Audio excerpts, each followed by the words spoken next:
देख रहे हैं हिंदी माइक। मैं हूं आपके साथ पल्लवी त्रिपाठी। पश्चिम बंगाल में चुनावी नतीजों के बाद हत्या, दुष्कर्म जैसे संगीन मामलों की जांच सीबीआई करेगी। कलकत्ता हाईकोर्ट ने राज्य सरकार को गंभीर मामलों की जांच सीबीआई को सौंपने के लिए कहा है। हाईकोर्ट के फैसले के बाद भाजपा ने ममता बनर्जी पर तीखा हमला बोला।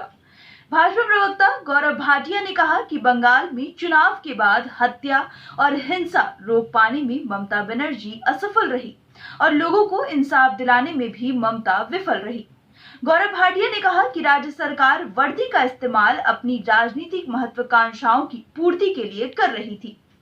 नई दिल्ली में भाजपा मुख्यालय में संवाददाता सम्मेलन को संबोधित करते हुए गौरव भाटिया ने कहा कि उच्च न्यायालय के 5 जजों ने एक मत से कहा कि जिन निर्दोष लोगों ने उत्पीड़न सहा, जिनके परिजनों को मार दिया गया, जिन महिलाओं ने अस्मिता खोई, उन्हें इंसाफ मिलना चाहिए। ये इंसाफ निष्पक्ष जांच के बाद ही संभव है।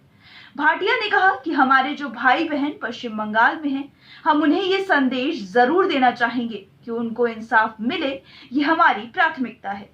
जब तक आपको इंसाफ नहीं मिलता, तब तक भाजपा हर उस परिवार और पीड़ित के साथ खड़ी है जिसके साथ टीएमसी के गुंडे और ममता बनर्जी ने अन्याय किया है। इससे पहले कोर्ट के इस आदेश के बाद केंद्रीय मंत्री अनुराग ठाकुर ने प्रतिक्रिया देते हुए कहा कि पश्चिम बंगाल सरकार को दायित्व मिला है जनता की सेवा करने का, न कि हिंसा फैलाने का। हिंसा नहीं होनी चाहिए। जहां से स्वामी विवेकानंद, रविंद्रनाथ टैगोर, नेताजी सुभाष चंद्र बोस आए, उस राज्य को हिंसा के लिए जाना जाए तो इससे बड़ा दुर्भाग्य क्या होगा। वहीं बीजेपी नेता कैलाश विजयवर्गीय ने इस पर प्रतिक्रिया देते हुए कहा कि न्याय की अपेक्षा थी, पीड़ितों को न्याय मिला है।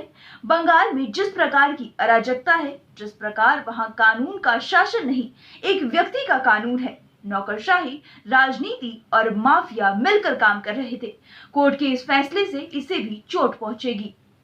कलकत्ता हाईकोर्ट पश्चिम बंगाल में चुनाव के बाद हिंसा का आरोप लगाने वाली जनहित याचिकाओं पर सुनवाई के दौरान यह आदेश दिया गया है, जिस पर कोर्ट जल्द ही फैसला सुनाएगी।